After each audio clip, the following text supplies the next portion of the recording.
Welcome to a screencast about the homework, questions and readings for the Revolution of 1905. So here you can see two pictures. One is of Bloody Sunday and the other is of the Japanese victory in one of the battles of the Russo-Japanese War. What we're going to look at is how these two events led to the Revolution in 1905, and also why did the revolution fail.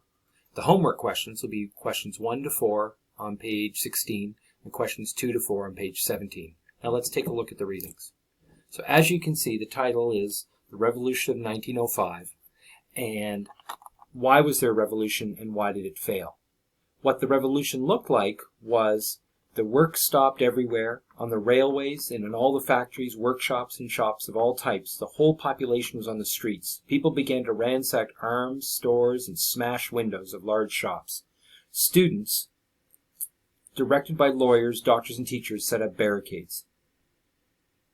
And this was a consistent outcome. The railways were on strike. Almost all traffic in the streets had been stopped. Street lighting was no more. The inhabitants of St. Petersburg feared to go out in the streets at night. And this was in October of 1905.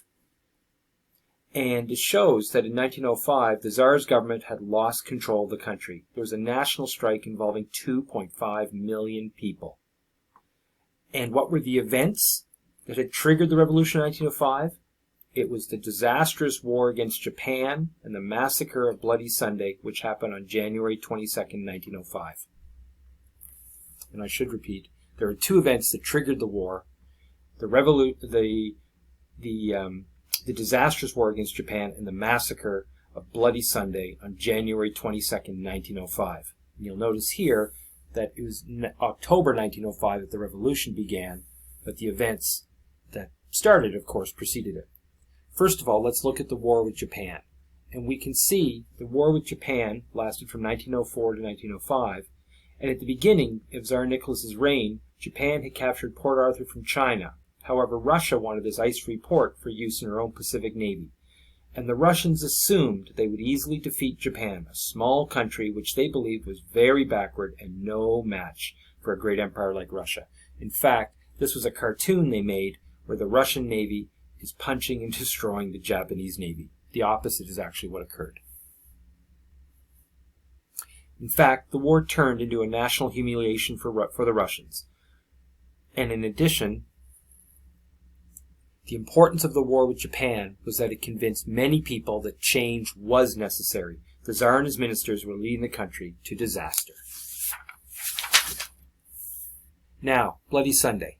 Here you can see the workers walking in protest. Father Gapon in the beginning. They're carrying an icon of the Tsar, and they're actually singing hymns. And they were going to speak to the Tsar in St. Petersburg, the capital, on the 22nd of January, 1905, on a Sunday.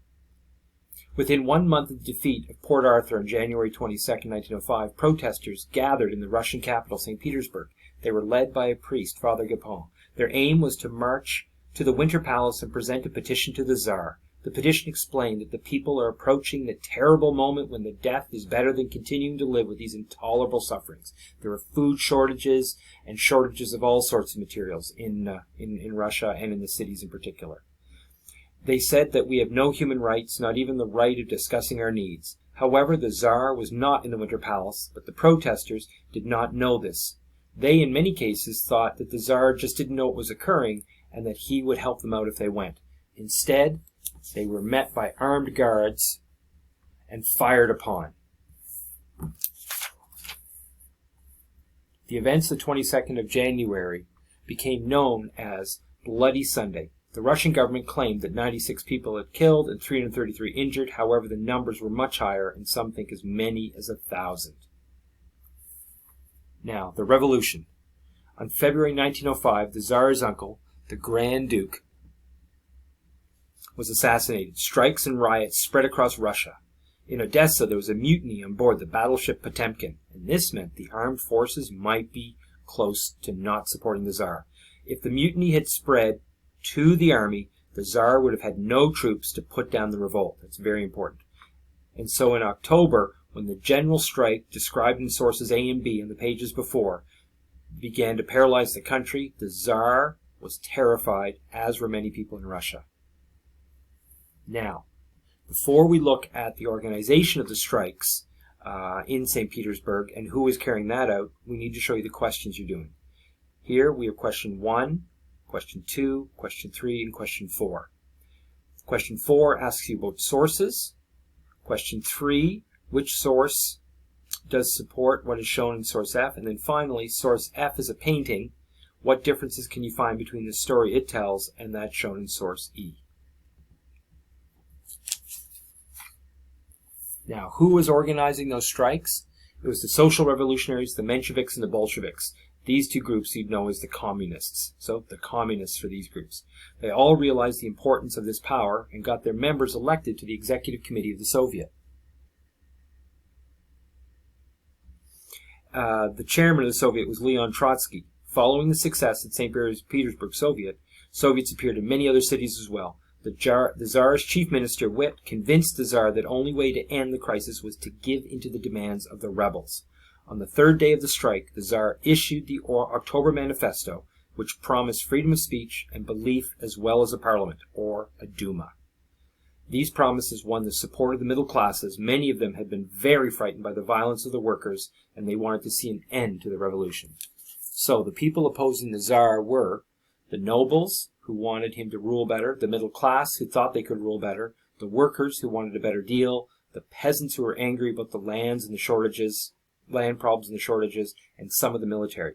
With the October Manifesto, the nobles were taken out, the middle class were removed, the peasants would be removed by offering them an end to those redemption payments they had earned, and then finally that left just the workers. In terms of the military, the war was over and his loyal military came back. And in November, the Tsar announced the end of the redemption payments in order to pacify the peasants. These were those heavy payments that they had to pay to end serfdom. This meant the industrial workers were isolated as the only group whose demands had not been met. One of their leaders was Leon Trotsky, who we'll see later in the 1917 revolution.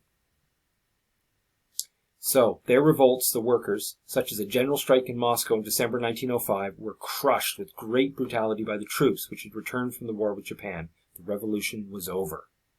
This revolution had not been organized to overthrow the Tsar. Instead, it had been a series of unconnected and scattered outbursts of violence and protest amongst the industrial workers and peasants.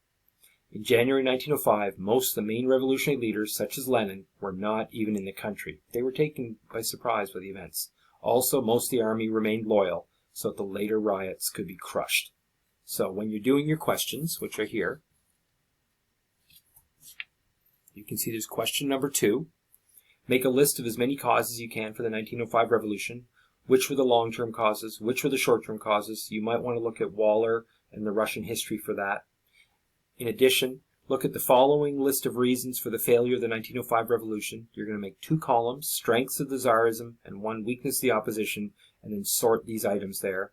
And then finally, look at your completed table and explain in a couple sentences whether you feel it's true to say that the failure of the 1905 revolution was due to the strength of the Tsarist government. So that's the homework and the other materials for the 1905 revolution.